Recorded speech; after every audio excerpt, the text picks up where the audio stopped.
Hello everyone. Today we are going to discuss about peptic ulcer, second part of peptic ulcer.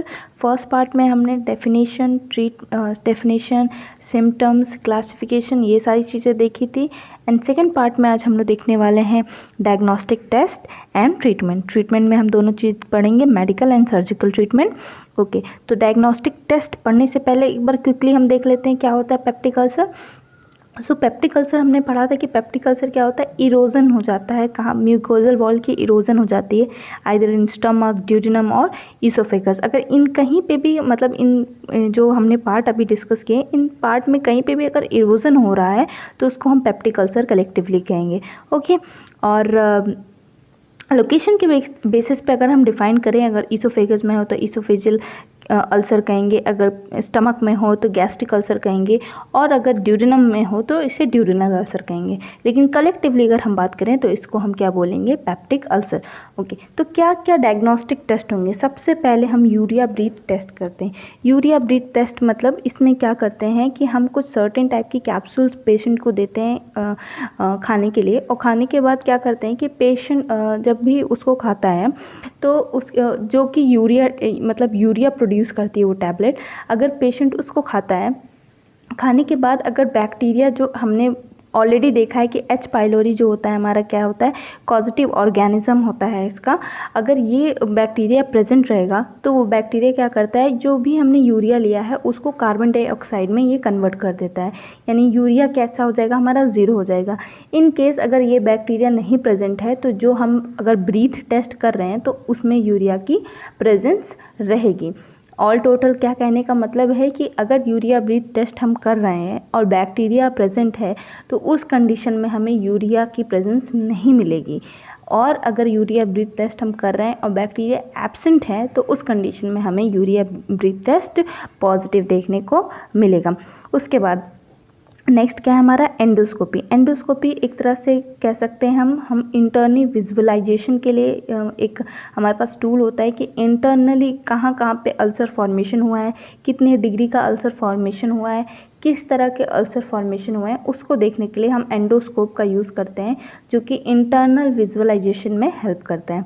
Next है हमारा fecal occult test. Fecal occult test एक तरह का stool test होता है. इसमें हम क्या करते हैं, पैथोलॉजी इसमें हम क्या चेक करते हैं, बेसिकली देखते हैं कि जो भी स्टूल पेशेंट पास कर रहा है उसमें ब्लड की प्रेजेंस है या नहीं है.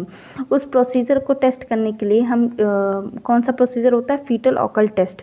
इसमें क्या करते हैं, पेशेंट का जो भी फीकस मटेरियल होता है, फीकल मटेरियल होता है, उसको कलेक्ट करते हैं. कलेक्ट करने के बाद लेबोरेटरी उसको सेंड कर देते हैं और वहाँ से पता चलता है कि पेशेंट के स्टूल में ब्लड है या नहीं. कि ऑलरेडी हमने देखा है क्लिनिकल मैनिफेस्टेशन में कि ऐसे पेशेंट जिनको पेप्टिक अल्सर जैसी कंडीशन है और जिसमें ड्यूडेनल अल्सर मोस्ट कॉमन होता है, उसमें आपको फीकल ऑकल्ट टेस्ट करते हैं जिसमें स्टूल के साथ ब्लड देखने को मिलता है. नेक्स्ट है हमें हीमेटेमेसिस. हीमेटेमेसिस का मतलब होता है जब भी पेशेंट क्या करेगा, वॉमिट करेगा, तो वॉमिट के साथ क्या आएगा, उसमें ब्लड के स्टेन आ सकते हैं, ब्लड आ सकता है. तो वो भी एक तरह का इंडिकेशन है कि कहीं ना कहीं अल्सर फॉर्मेशन हुआ है. कि ऑलरेडी हम पढ़ चुके हैं कि अल्सर फॉर्मेशन होता है तो क्या हो जाता है, परफोरेट अगर हो गया है या बहुत ज़्यादा डीप अल्सर हो गया है तो वहाँ की ब्लड वेसल्स रप्चर अगर हो गई हैं तो वहाँ से ब्लड या ब्लीडिंग हो सकती है. Okay, what is next, next is our management. Management में हम सबसे पहले मेडिकल मैनेजमेंट देख लेते हैं. तो मेडिकल मैनेजमेंट हमारे सिमिटिडिन जो ड्रग ऑफ चॉइस होती है वो देते हैं पेशेंट को. ट्रिपल थेरेपी या ट्रिपलेट थेरेपी करके एक थेरेपी हम चलाते हैं जिसमें हम एमॉक्सिक्लेट देते हैं एंड क्लोरेट्रोमाइसिन देते हैं. पीपीआई जिसमें पेंटाप्रोजोल होता है और एंटासिड, ये सारी ड्रग्स उसको देते हैं. और ये सारी ड्रग्स जो हम दे रहे हैं अगर इससे पेशेंट को रिलीफ मिलता है तो वेल एंड गुड. अदरवाइज़ हम क्या करते हैं, सर्जिकल मैनेजमेंट जो होता है उस पर हम स्विच करते हैं. तो सर्जिकल मैनेजमेंट हमारे क्या क्या है, सर्जिकल मैनेजमेंट में सबसे पहले हमारा आएगा वैगोटॉमी. वैगोटॉमी क्या होता है, नाम से ही पता चल रहा है वैगोटॉमी, यानी यहाँ पे हम क्या कर रहे हैं, किसी चीज़ का कट कर रहे हैं. अब यहाँ पे किसका रिमूवल कर रहे हैं, रिमूवल ऑफ वेगस नर्व. जो वेगस नर्व होती है वो क्या करती है, हमारा जो गैस्ट्रिक सिक्रेशन होता है, स्टिमुलेशन होता है, उसमें हेल्प करती है. तो जब हम इसको रिमूव कर देंगे, कट कर देंगे, तो जो स्टिमुलेशन है, गैस्ट्रिक सिक्रीशन का जो स्टिमुलेशन है वो डिक्रीज़ हो जाएगा, जिसकी वजह से गैस्ट्रिक एसिड का सिक्रीशन या प्रोडक्शन क्या हो जाएगा, डिक्रीज़ हो जाएगा. ठीक। नेक्स्ट है सब टोटल गैस्ट्रेक्टोमी। सब टोटल गैस्ट्रेक्टोमी में क्या होता है, कुछ पोर्शन जो भी हमारा स्टमक का कुछ पोर्शन है उसको रिमूव करते हैं। कुछ पोर्शन आगे अभी मैं पिक्चर से क्लियर कर दूंगी कैसा portion. Let me show you. Okay, ये एक इमेज है, इसमें आप देख सकते हैं जो सब टोटल गैस्ट्रेक्टोमी होता है उसमें क्या करते हैं, जो हमारा स्टमक होता है उसका लोअर पोर्शन हम क्या करते हैं, रिमूव करते हैं।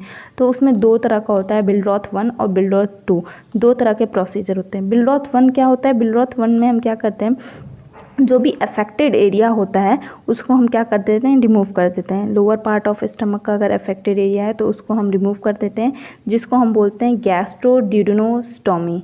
गैस्ट्रोड्यूडेनोस्टोमी, गैस्ट्रोड्यूडेनोस्टोमी मतलब क्या करते हैं, जो भी हमारा लोअर हमारा जो गैस्ट्रिक है उसको रिमूव करेंगे, और डिडुनम को यहाँ पे जो भी रिमेनिंग जो पोर्शन है डिडुनम को क्या करेंगे, मतलब जो भी हमारा अफेक्टेड पार्ट है उसको रिमूव करके दोनों ही पार्ट को हम एनास्टोमोसिस कर देंगे, यानी उसको जोड़ देंगे, सुचर कर देंगे। नेक्स्ट है हमारा बिलरॉथ 2। बिलरॉथ 2 में क्या होता है, यहाँ पे हम कुछ पोर्शन हम स्टमक का रिमूव करते हैं, और यहाँ पे हम क्या करते हैं, स्टमक को डायरेक्टली हम किससे जोड़ देते हैं, जिजनम से जोड़ देते हैं, यानी जिजनम और हमारा जो स्टमक है उसका एनास्टोमोसिस करते हैं। तो उस प्रोसीजर को हम बोलते हैं गैस्ट्रोजुजिनोस्टोमी। क्या बोलते हैं, गैस्ट्रोजुजिनोस्टोमी। ये पहला पार्ट जो है वो बिलरॉथ 1 है, दूसरा पार्ट हमारा बिलरॉथ 2 है। नेक्स्ट हमारा है टोटल गैस्ट्रेक्टोमी। टोटल गैस्ट्रेक्टोमी में क्या करते हैं, हम पूरा ही स्टमक को क्या कर देते हैं, रिमूव कर देते हैं, और इसोफेगस और स्मॉल इंटेस्टाइन को हम एक कनेक्टिव मतलब ट्यूब या फिर कह सकते हो डायरेक्टली हम इसोफेगस से ज्वाइन कर देते हैं। ऐसी कंडीशन में बहुत सारी कॉम्प्लिकेशन देखने को मिलती है, जो ऑलरेडी मैंने शॉर्ट्स वीडियो में डाल के आपको बताया है कि क्या क्या कॉम्प्लिकेशन होते हैं गैस्ट्रिक सर्जरी के ड्यूरिंग जब हम ये पेप्टिक अल्सर का ट्रीटमेंट करते हैं।